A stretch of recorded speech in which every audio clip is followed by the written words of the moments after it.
Dahil tayo ay 2 araw na lamang ang natitira bago formal na magwakas ang kalendaryo ng simbahan para sa taong ito, 2 araw na nalalabi para sa mga linggo ng karaniwang panahon, ang tema pa rin na pinagninilayan natin ay tungkol sa wakas.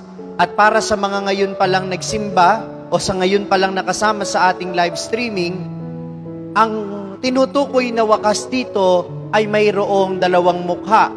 Una ay yung nangyari na noon, na pagwawakas noong Jerusalem, the physical Jerusalem, dahil ito ay ginuho dahil nagkaroon ng gulo noon. At yung pangalawa ay yung pagwawakas talaga ng panahon, at ito ay ang pagbabalik ng Panginoon. Muli 2 mukha ang ipinapakita sa atin, pagkawasak at pagbubuo, pagkasira at kaligtasan. Yan po ang mayroon sa wakas ng panahon. Yan po ang mayroon sa wakas din ng ating buhay. Kaya magandang palagi wag nating itatangi ang isa sa isa, sapagkat palagi silang magkamag-anak. Palaging 2 ang mukha ng wakas.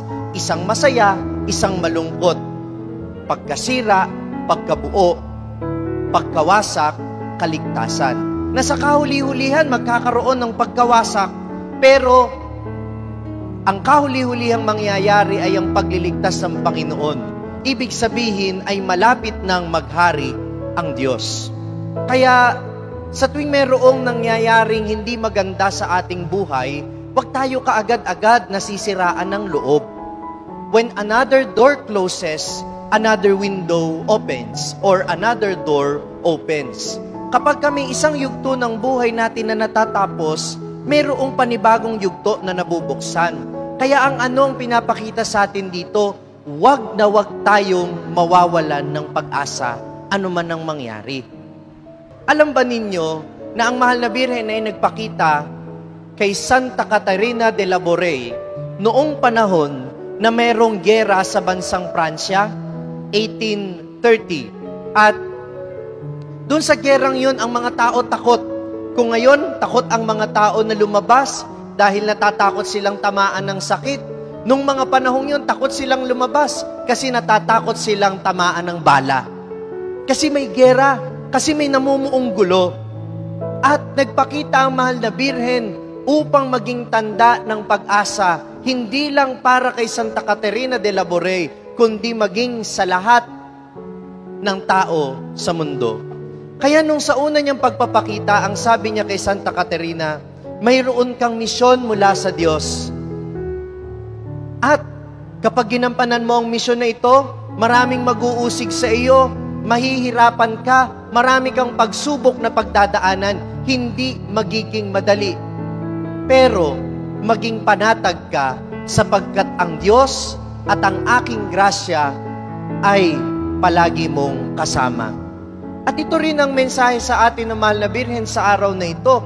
Yung pagsusuot natin ng medalya milagrosa in itself is not miraculous. Yung pagsusuot lang ng medalya, hindi pa dyan nagsisimulang himala. Nagsisimulang himala kapag sinuot mo yung medalya at pinaalala sa'yo na mabuti ang Diyos, na ang Diyos pa rin ang magtatagumpay pagdating ng wakas. Na sa kabila ng pandemya, sa kabila ng lahat ng kasamaang nararanasan natin ngayon, kahuli-hulihan ang Diyos pa rin ang magtatagumpay. Yan ang ipinapaalala sa atin ng medalya milagrosa. Kaya napakahalaga po na hindi lang tayo naniniwala doon sa mismong bagay kasi nagiging pamahiin.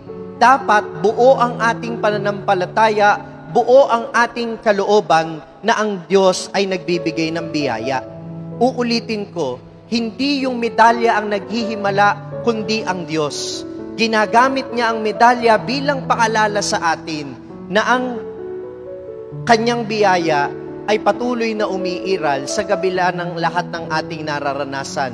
Karamdaman man yan, gera man yan, kagaya nung panahon nila, o tayo man ay nakikipagtunggali sa sakit na COVID-19. Kaya minamahal kong mga kapatid, tandaan natin, sa mga pangit na sitwasyon sa ating buhay, palaging 2 ang mukha, pagkasira at pagkabuo, pagkawasak at kaligtasan. Amen.